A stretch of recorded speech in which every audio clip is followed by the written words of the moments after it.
கல்பாக்கத்தில் இருக்கக்கூடிய Indira Gandhi center for atomic ரிசர்ச்லேருந்து ஒரு சூப்பரான ஜாப் நோட்டிஃபிகேஷன் வந்திருக்கு. அதை பற்றின ஃபுல் டீடைல்ஸ் தான் நாம இந்த வீடியோவில் பார்க்க போகிறோம். அதாவது என்ன ஜாப் வேகன்சி இருக்குது, எத்தனை வேகன்சி இருக்குது, எலிஜிபிலிட்டி என்ன, ஃபுல் டீடைல்ஸ் இந்த வீடியோவில் பார்க்க போகிறோம். வாங்க வீடியோக்குள்ள போகிறதுக்கு முன்னாடி நம்ம சேனலுக்கு நீங்கள் இப்போ தான் ஃபஸ்ட் டைம் விசிட் பண்ணுறீங்கன்னா இந்த வீடியோக்கு கீழே இருக்க ரெட் கலர் சப்ஸ்கிரைப் பட்டனை கிளிக் பண்ணி சப்ஸ்கிரைப் பண்ணிக்கோங்க. கூடவே வர bell simple all notification enable பண்ணிக்கோங்க. அப்போ தான் நாம போகிற வீடியோஸ் உடனுக்குடன் உங்களுக்கு நோட்டிஃபிகேஷன் வரும். ஓகே நண்பா, இதுதான் பார்த்தீங்கன்னா கல்பாக்கத்தில் இருக்கக்கூடிய Indira Gandhi center for atomic ரிசர்ச்லேருந்து வந்திருக்கக்கூடிய ஜாப் நோட்டிஃபிகேஷன். இது எப்போ ஓப்பனிங் ஆகுதுன்னு பார்த்தீங்கன்னா ஜூன் 1 ஓப்பன் ஆகுது. இதுக்கான லாஸ்ட் டேட் பார்த்தீங்கன்னா ஜூன் 30. ஓகே, என்ன வேகன்சி இருக்கு, எத்தனை வேகன்சி இருக்கு என்னங்கிற டீடைல் பார்க்கலாம் வாங்க. ஃபர்ஸ்ட் வந்து சயின்டிபிக் ஆஃபீஸருக்கு வந்து வேகன்சி இருக்கு அப்படின்னு சொல்லியிருக்காங்க. ஜெனரல் சர்ஜரியில வந்து ஒரு வேகன்சியும், நியூக்ளியர் மெடிசனுக்கு ஒரு வேகன்சி இருக்கு அப்படின்னு சொல்லியிருக்காங்க. இதை பொறுத்தளவுக்கு நீங்க MBBS வித் MS முடிச்சிருக்கணும் அப்படின்னு சொல்லியிருக்காங்க. அடுத்து வந்து இதுக்கான எக்ஸ்பீரியன்ஸ் பாத்தீங்கன்னா மினிமம் 4 இயர்ஸ் எக்ஸ்பீரியன்ஸ் இருக்கணும் அப்படின்னு சொல்லியிருக்காங்க. ஏஜ் லிமிட் பொறுத்தளவுக்கு 18 இருந்து 50 வயது வரைக்கும் நீங்க அப்ளை பண்ணிக்கலாம்னு சொல்லியிருக்காங்க. சேலரி பொறுத்தளவுக்கு வந்து 78,800 பெர் மந்த் வந்து சேலரி வாங்கலாம். அதுக்கு அடுத்து வந்து அலௌன்ஸ் இருக்கு அப்படின்னு சொல்லியிருக்காங்க. அடுத்து வந்து சயின்டிபிக் ஆஃபீஸர் குரூப் A போஸ்ட்டுக்கும் வேகன்சி இருக்குன்னு சொல்லியிருக்காங்க. இதுக்கான எஜுகேஷன் குவாலிஃபிகேஷன், எக்ஸ்பீரியன்ஸ் குவாலிஃபிகேஷன் இதுல மென்ஷன் பண்ணியிருக்காங்க. நீங்க இதுல பாத்துக்கலாம். அடுத்து சயின்டிபிக் ஆஃபீஸர் குரூப் A போஸ்ட்டுக்கும் வந்து ஒரு வேகன்சி இருக்கு அப்படின்னு சொல்லியிருக்காங்க. இதுக்கான எஜுகேஷன் குவாலிஃபிகேஷன் 15 வேகன்சி இருக்கு இந்த ஜாப் பொறுத்தளவுக்கு.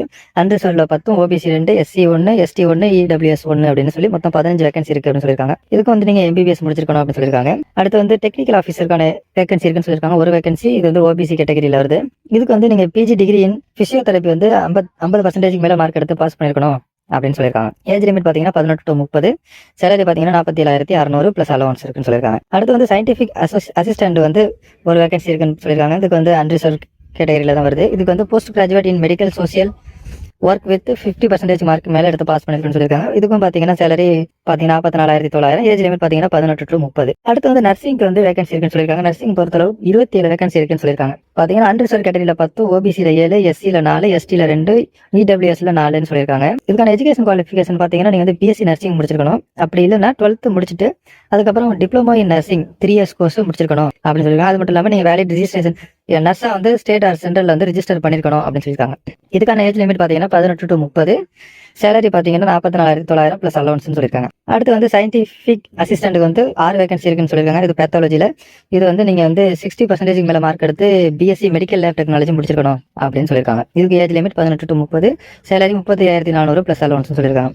அடுத்து வந்து இதே சயின்டிபிக் அசிஸ்டன்ட்ல வந்து ரேடியாலஜிக்கும் ஒரு வேகன்சி இருக்கு அப்படின்னு சொல்லியிருக்காங்க. அடுத்து வந்து நியூக்ளியர் மெடிசன் டெக்னாலஜிக்கும் 4 வேகன்சி இருக்கு அப்படின்னு சொல்லியிருக்காங்க. இது எல்லாத்துக்கும் பொறுத்தளவு நீங்க BSc ரேடியாலஜிக்கு வந்து BSc ரேடியாலஜியும், நியூக்ளியர் மெடிசன் டெக்னாலஜிஸ்ட்க்கு வந்து நீங்க BSc நியூக்ளியர் மெடிசன் டெக்னாலஜி படிச்சிருக்கணும் அப்படின்னு சொல்லியிருக்காங்க. ஏஜ் லிமிட் பொறுத்தளவுக்கு 18 to 30. சேலரியை பொறுத்தளவுக்கு 35,400 பிளஸ் அலவன்ஸ். அடுத்து வந்து ஃபார்மாசிஸ்ட்டுக்கு வந்து வேகன்சி இருக்குன்னு சொல்லியிருக்காங்க.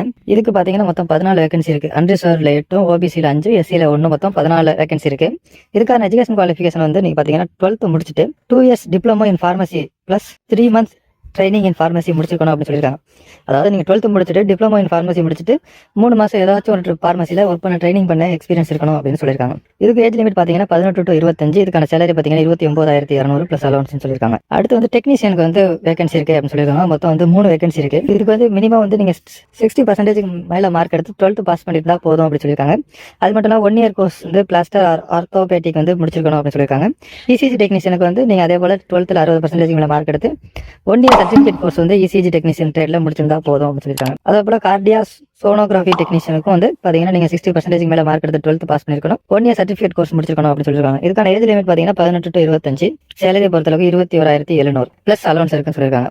செலக்ஷன் மெத்தட் பாத்தீங்கன்னா இந்த வந்து கேட்டகரி வைஸ் இந்த போஸ்ட் கேட்டகரி வைஸ் பிரிச்சிருக்காங்க. ஃபர்ஸ்ட் வந்து இந்த SOE 1 to SOD 1 to 11, SOE 1, TOB 1, SAE 1 and SAB 01 to 03 பாத்தீங்கன்னா மெத்தட் ஆஃப் ஸ்கிரீனிங் வந்து இன்டர்வியூ வந்து பர்சனல் இன்டர்வியூ வைப்போம் அப்படின்னு சொல்லியிருக்காங்க. பர்சனல் இன்டர்வியூக்கு வந்து 75 மல்டிபிள் சாய்ஸ் கொஸ்டின் இருக்கும் அப்படின்னு சொல்லியிருக்காங்க. நெகட்டிவ் மார்க் இருக்குன்னு சொல்லியிருக்காங்க. 3 marks வந்து கரெக்ட் ஆன்சருக்கு 3யும் ராங் ஆன்சருக்கு வந்து 1 mark வந்து டிடெக்ட் பண்ணுவோம் அப்படின்னு சொல்லியிருக்காங்க. எக்ஸாம் டூரேஷன் பாத்தீங்கன்னா 90 minutes. 90 minutesல வந்து நீங்க 75 மல்டிபிள் சாய்ஸ் கொஸ்டினுக்கு ஆன்சர் பண்ணணும் அப்படின்னு சொல்லியிருக்காங்க. அடுத்து வந்து இந்த நர்சிங் டெக்னீஷியன் இந்த இதுக்கெல்லாம் ஃபார்மசிஸ்ட்டுக்கு பாத்தீங்கன்னா நீங்க வந்து பிரிமினரி டெஸ்ட் ஒன்று ஃபர்ஸ்ட் அட்டன் பண்றது மாதிரி இருக்கும். அதுக்கு வந்து எந்தெந்த கொஸ்டின் கேட்பாங்க, மொத்தம் 50 கொஸ்டின்.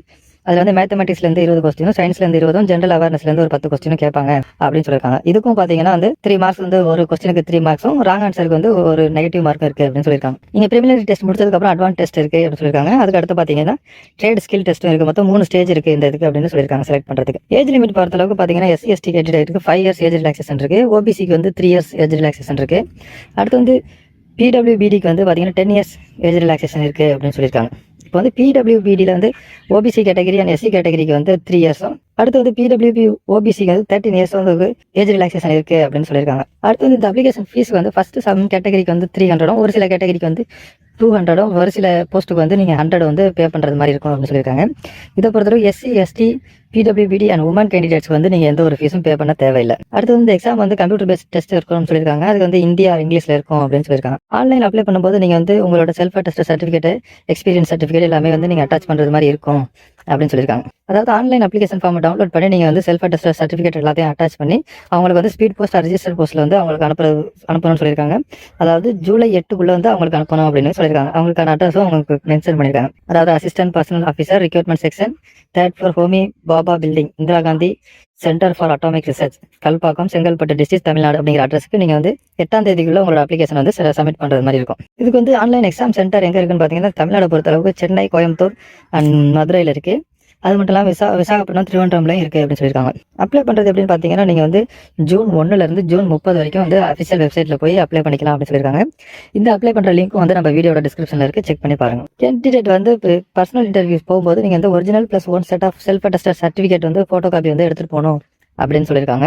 அடுத்து வந்து என்னென்ன சர்டிஃபிகேட் பார்த்தீங்கன்னா education qualification, mark sheet certificate, அது மட்டும் இல்லாமல் உங்களோட 12th mark sheet, SC, ST candidate, OBC candidate இருந்தீங்கன்னா உங்களோட கேஸ் சர்டிஃபிகேட்டையும் அட்டாச் பண்ணணும் அப்படின்னு சொல்லியிருக்காங்க. ஓகே நண்பா, இந்த வீடியோ பிடிச்சிருந்தா லைக் பண்ணுங்கள், உங்கள் ஃப்ரெண்ட்ஸுக்கு இந்த வீடியோ ஷேர் பண்ணுங்கள், மறக்காமல் நம்ம சேனலை சப்ஸ்கிரைப் பண்ணுங்கள்.